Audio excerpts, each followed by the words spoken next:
OMG, that childhood. The Magic School Bus was an educational cartoon series that ran from 1994 to 1997, and this was one of the rare educational programming shows that we as kids of the 90s actually tuned into.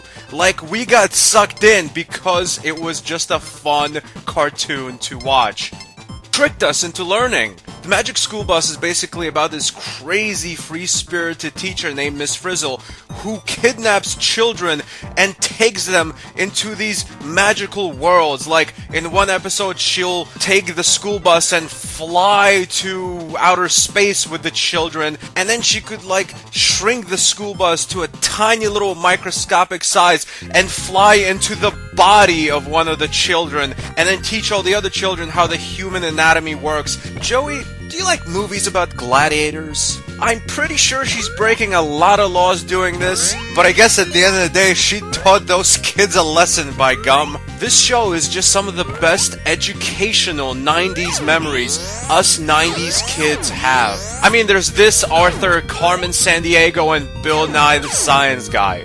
And then maybe playing some of those educational games on our Macintosh school computers. I don't know if you all realize this or not, but science kinda rules. And here's a video game based on that memorable cartoon series. This is an educational video game for the Sega Genesis. It's basically a combination of a bunch of different minigames. Some of the minigames play like actual games, like you're trying to land a space shuttle, which is just your bus. You're flying to various planets and you have complete control of your spaceship, which is, once again, just your bus. You're supposed to take good pictures of cool things you see on your journey to these other planets. You're supposed to collect all these balls by flying into them, and you're supposed to shoot down the asteroids. You can also speed up and slow down.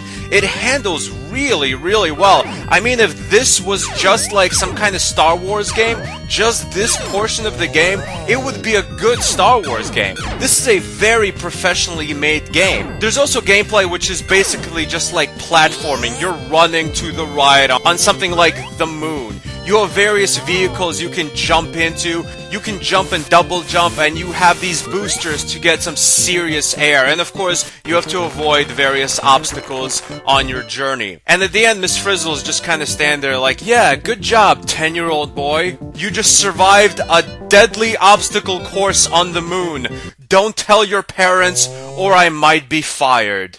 Not all the minigames are fun in actual games. Sometimes the minigames are something as simple as putting a picture together. The things you have to keep up with in this game is how much air you have, how much fuel you have, and how much time you have remaining. Once you combine keeping up with those stats and paying attention to the gameplay, you should do pretty well in almost all of the minigames. The educational part of this game comes in the form of learning what all the things are that you're interacting with. Like, you're gonna learn what all the planets are, where they are in our solar system, what we would weigh when we are on those planets. You learn various NASA lingo, and you learn what all the various spaceships and spaceship equipment does and what it's called. This game, just like the actual show it's based on, tricks you into learning by actually being fun to play most of the time. I would say this is a game for the younger players just because of the kind of stuff you learn, but the gameplay's difficulty curve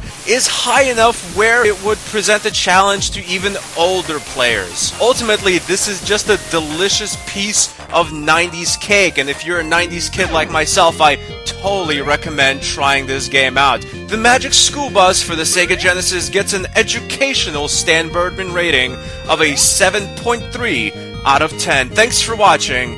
Goodbye, my friends.